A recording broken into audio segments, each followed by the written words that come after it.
Good morning, good morning, good morning.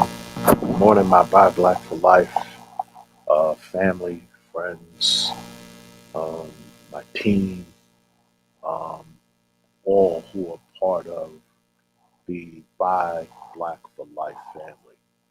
Um, just wanted to come on here, family.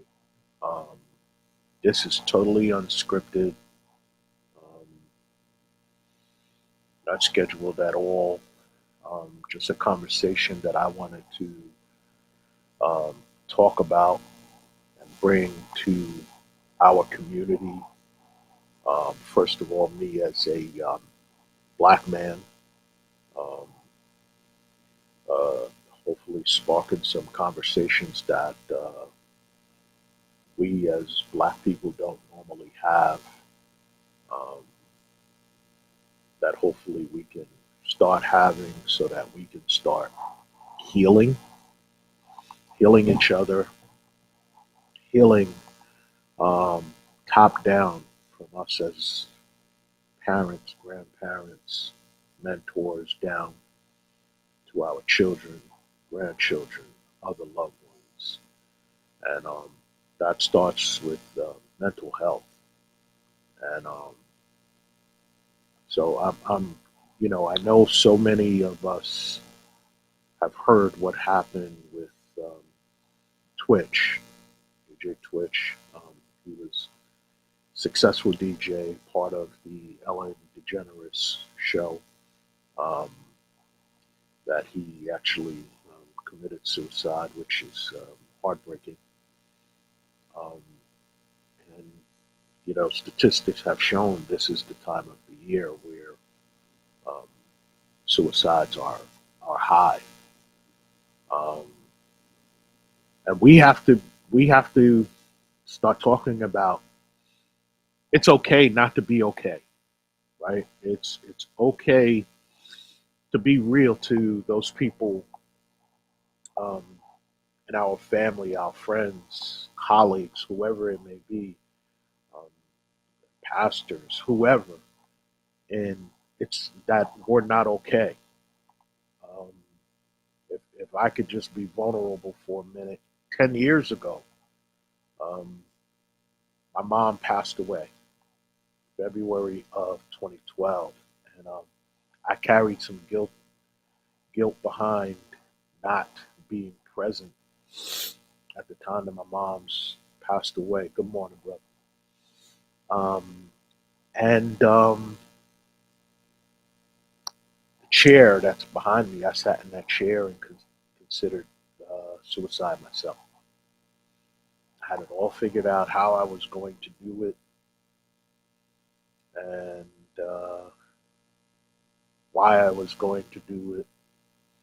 I started writing the note, you know, she was my fiance at that time and my wife now. I started writing the note that I was going to leave for her, leave for my kids, um, as to the why. Um, I can tell you honestly that three things made me change my mind about that. Number one, God, first and foremost, God touched me and said, don't make a permanent decision over what is a temporary um, issue. Number two, um, she was my fiance at the time. She's now my wife. My wife, right?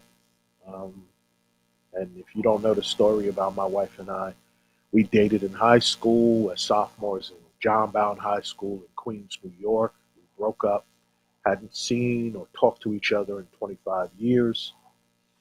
Um, I created my Facebook account in September of 2008, and you get that who recommendation of who to follow, and one of the first names was her, so I hit her up, and we started talking, and next year is going to make 10 amazing years of being married. So I thank God for that. None of that's possible if I had made that decision on that day, right? That permanent decision over what was temporary. So um, I thought of my wife, number two. Number three, I thought of my daughter. So my daughter just turned 30 in November. She's my youngest child. She's my only daughter by birth. My wife has a daughter, so that's my second daughter. But at this particular time, my only daughter by birth, and she'd been struggling as well. And I thought to myself as I was making this decision, if I do this, then I'm giving license to my daughter that this is okay to do.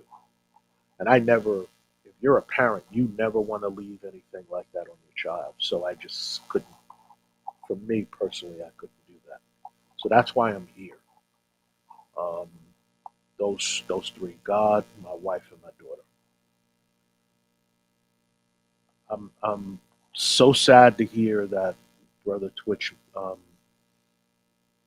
made the decision that he made. I cannot imagine the demons, the conversations, because everybody's different. So I can't imagine what the conversations were. But um, we, especially as black and brown men, we have to be okay with sharing with others that we're not okay. We have to be okay with that. One of the things that I'm extremely intentional about and I want to share with everyone is some of the time someone comes into your spirit and it's purposeful by God to drop that person on your spirit. Reach out to that person, right? And hey, how are you? And just I'm okay is not good enough. It's not good enough. Um, I have this thing about me, and I cannot describe it. Um, I can't question it because it's obviously a gift from God, the gift of discernment, to discern when someone is really not okay when they're telling me, "Oh, I'm okay." I can hear it in your voice, um, and I'm always going to push. No, what's really going on? Talk to me. I'm here. So many of my family and friends know my story and know my journey. So I think because of that, they really trust me. And trust is huge, right? Trust is being able to reveal what's on your heart without judgment. Trust is whatever it is that someone shares with you that you're not going to go back and you're going to repeat it to someone else. Trust is um, just being able to stand vulnerable in front of someone and just let it all go, right? Your worst, right? I'm blessed that I have people in my life that I could do that with, starting with my wife, um, God, of course, but starting with my wife, that being that is going to give me feedback immediately. So there are people in my life that I know that I can do that with. But we have to get to a point as a community, as people, that it's okay not to be okay, right? It's okay not to be okay.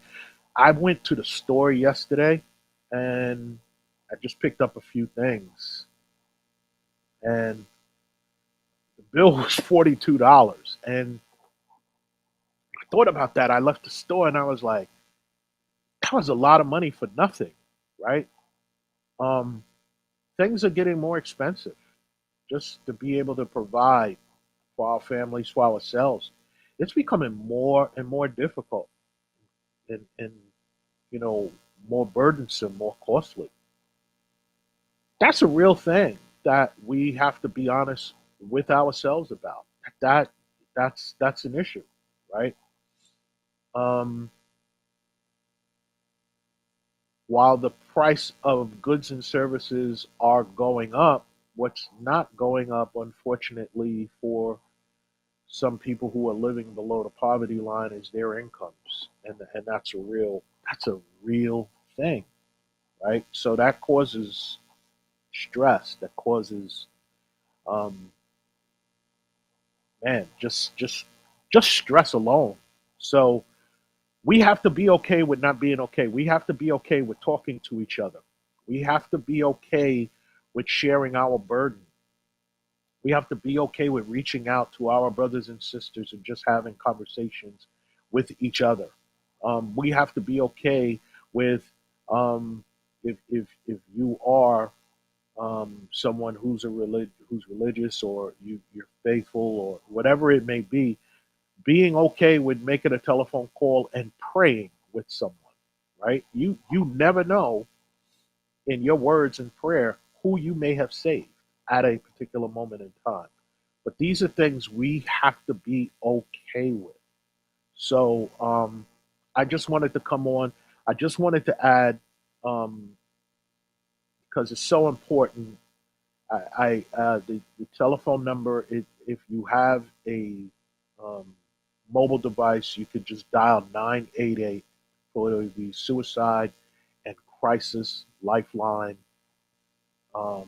If you just need someone to talk to, if you just need somebody to talk to, even me, I'm not a professional. I'm not going to claim to be a professional, but I will pray with you. Um, I will laugh with you too, because I love to laugh. I love to smile.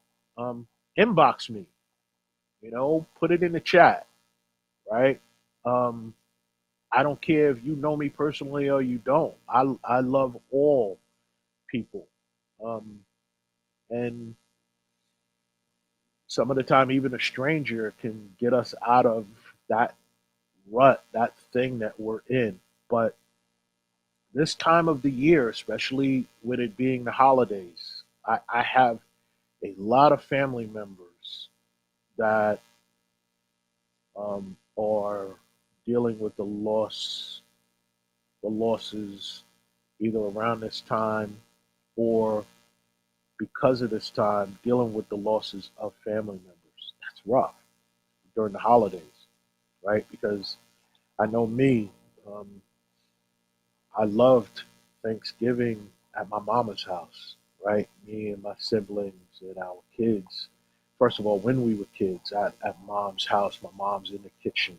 Some of the time I was helping. Then as adults, um, all of us, my brother with his kids, me with my kids, and it was a full house. It was a noisy house. I loved that sound, that noise, right?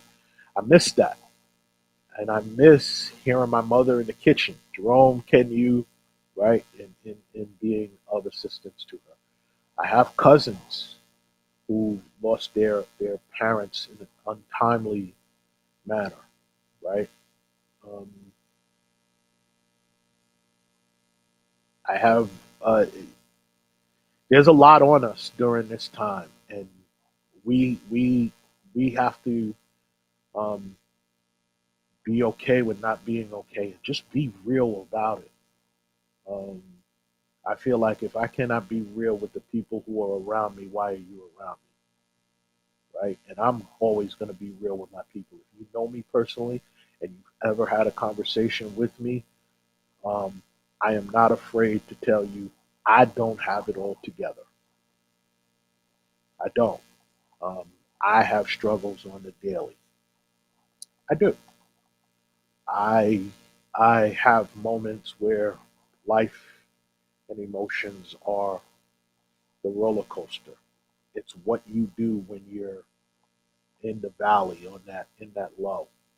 Who do you lean on? And I have people I lean on. I see a therapist every Monday at 11 o'clock. Video. I speak to my therapist.